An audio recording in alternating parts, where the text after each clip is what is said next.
Okay, so a fairly dramatic price hike by Rolex. What does it mean? Is there a significance to it? Or are they just doing it because they can? Let's get into it.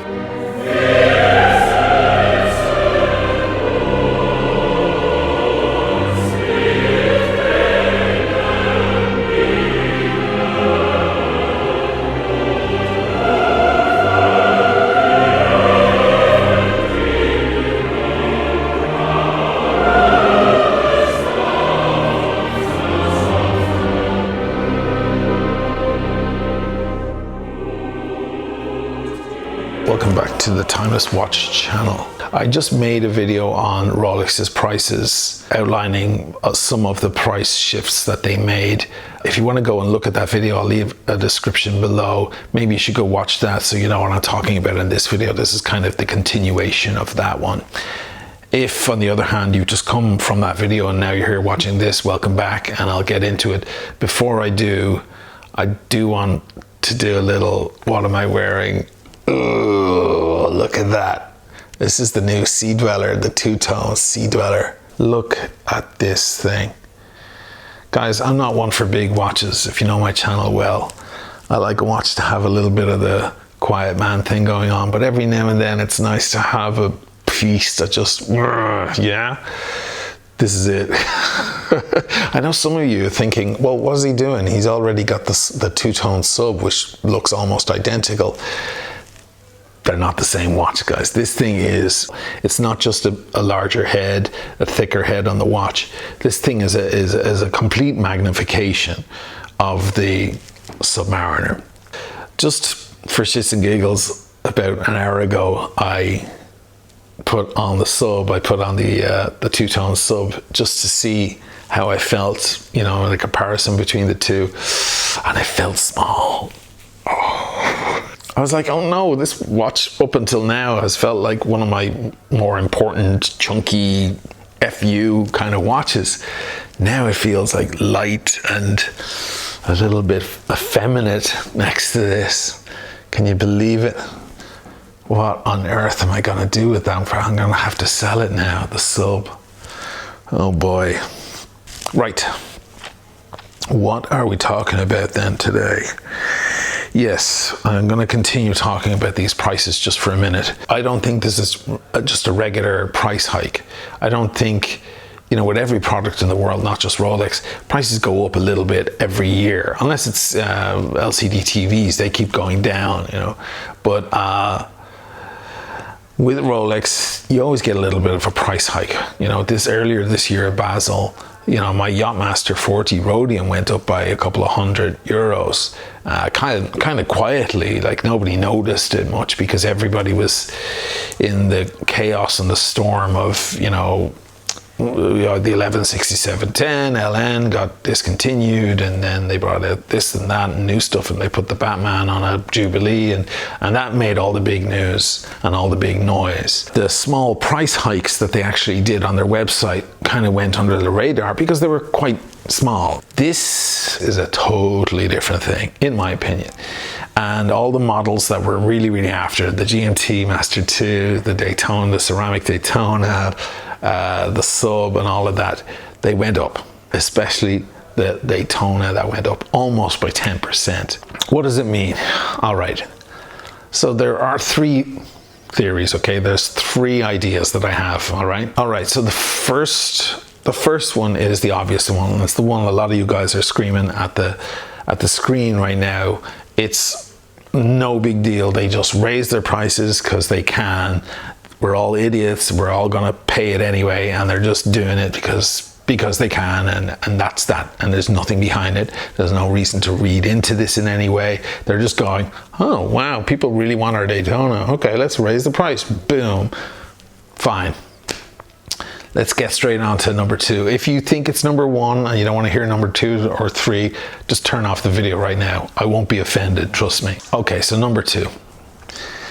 There have been rumors of Rolex upping the production of their very wanted models, things like the GMT, the Batman, the Pepsi, and all of that. Of course, we all know about the shortage. I don't have to repeat any of this. Some people think there's a conspiracy behind that. Some people think there's a sinister reason for that shortage, that they're actually holding back stock deliberately to create a yearning in the market. I personally don't think that that's true. I think they're making the watches, as many as they can make. They make a lot of watches, guys.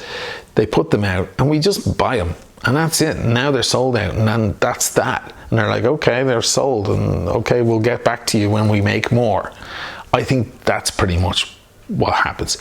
The AD's holding them back. That does happen because they want to give them to somebody more important than you, spends more money than you in their store. That happens, but that's a totally different thing.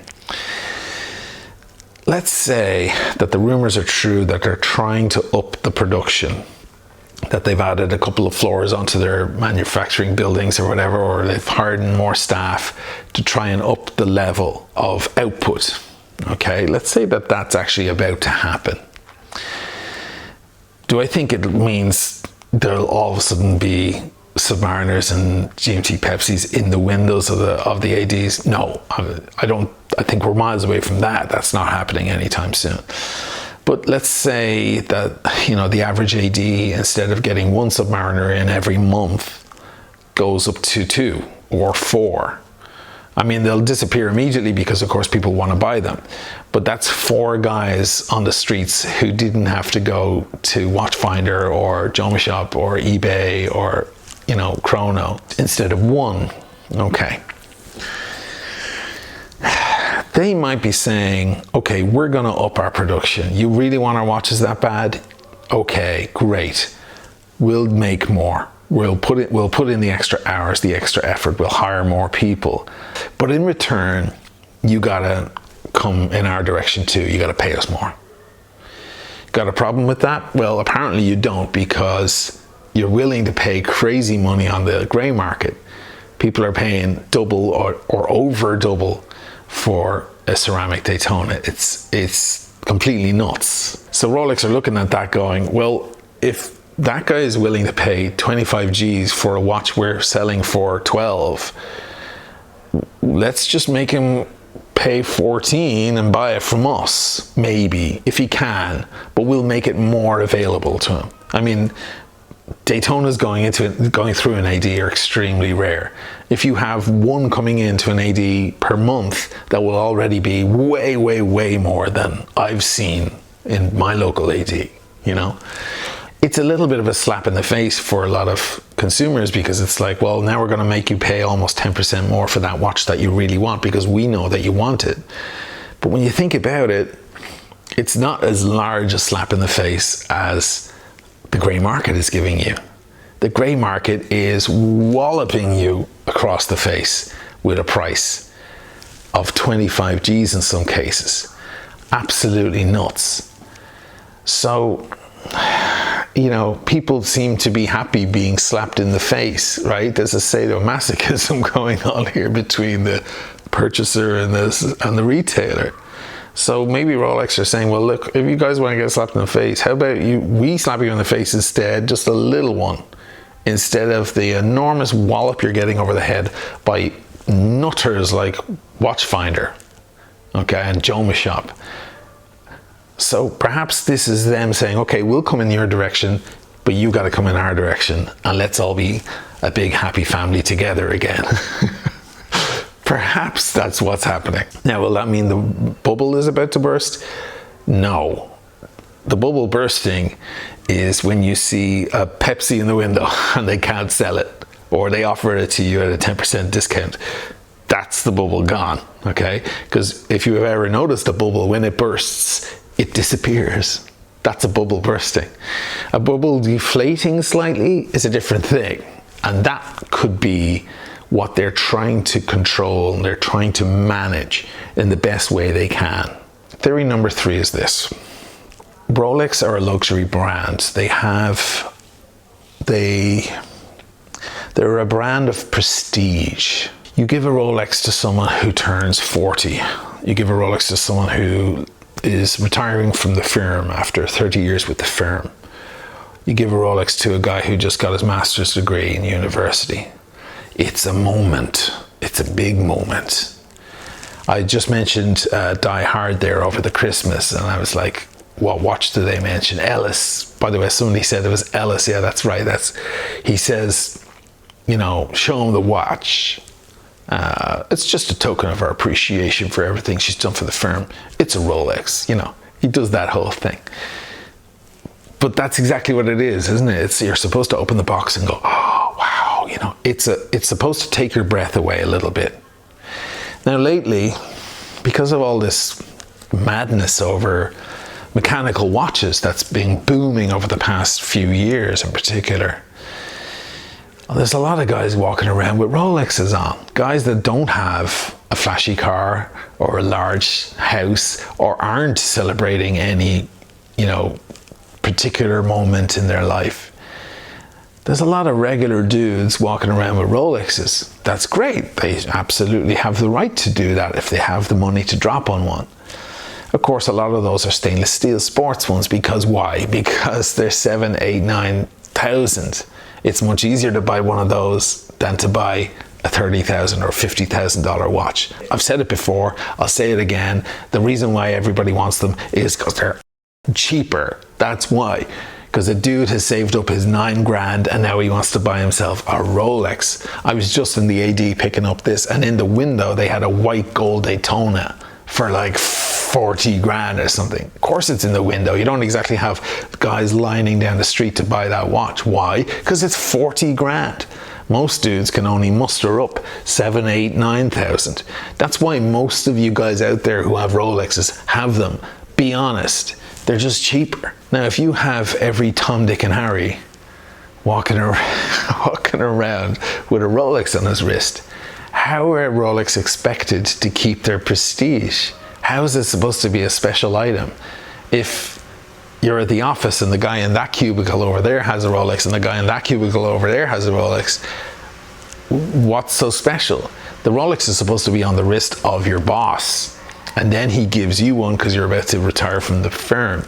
It's that kind of stuff. That's where Rolex float, right? Listen, if you're in a casino, there's the high rollers area. The high rollers area is smaller than the rest of the casino. It's a smaller area, and it's quieter, and it's very beautiful.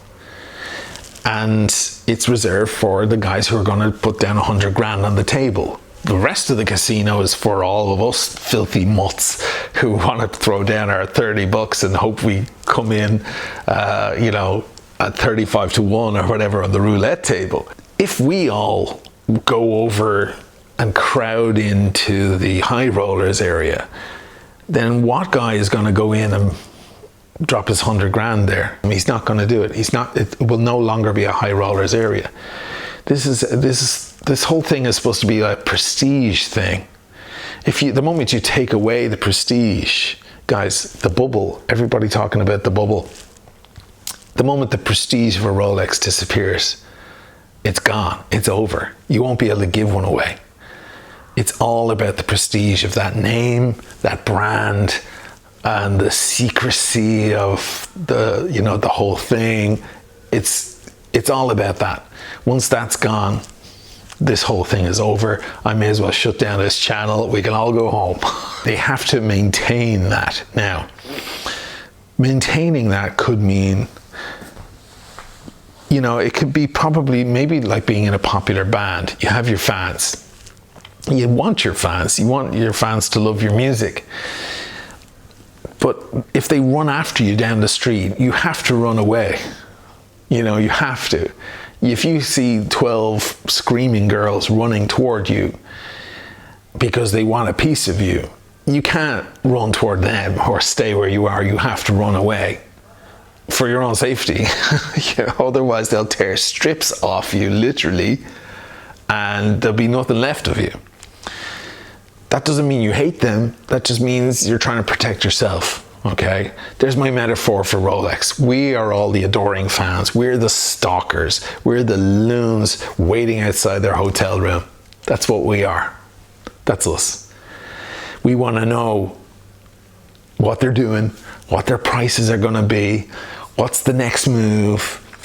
You know, we stare in the window with awe, you know, and all of that. Rolex might need to step away from us they might need to walk away from us a little bit and go, thank you for your adoration and love and support, but I need to move away from you a bit. And raising these prices might be doing that. We need to remain slightly out of your reach. If you can reach us, then the game is over. There's no more spell. There's no more allure. We have to keep going. If you keep running after us, we have to keep walking away so that you're chasing us. We'll walk in that direction because we know when we look over our shoulder, you're right there behind us. If they put out more models, more stock, I mean, and they stay at the same price, so many of the great unwashed can get their hands on one and will. And next thing, absolutely everybody has a Rolex, and then it's no longer a prestige brand, it's no longer something special. That's my third theory. Okay, take it or leave it, guys. Perhaps I'm talking out of my ass. If I am, I'm sure plenty of you will let me know in the comments. Have a think about it, and let's take a look over the next year. Let's see what happens. Let's see if the ADs are getting in. You know, if they say, oh, there's only a month waiting list on that sub, or there's only 2-3 months waiting list on that Pepsi, rather than 3 to 5 years. And let's see if a couple of ceramic Daytonas come through. They'll be snatched up, but just a little bit harder now for us to do. And boy, do we want it to be hard. All right, that's it, guys. Thanks for watching. I know that was a long ramble. That's what I'm here for, guys. You want somebody with nice short videos? There's lots of other guys doing that. So thanks for watching the channel, guys. I will see you in the next one.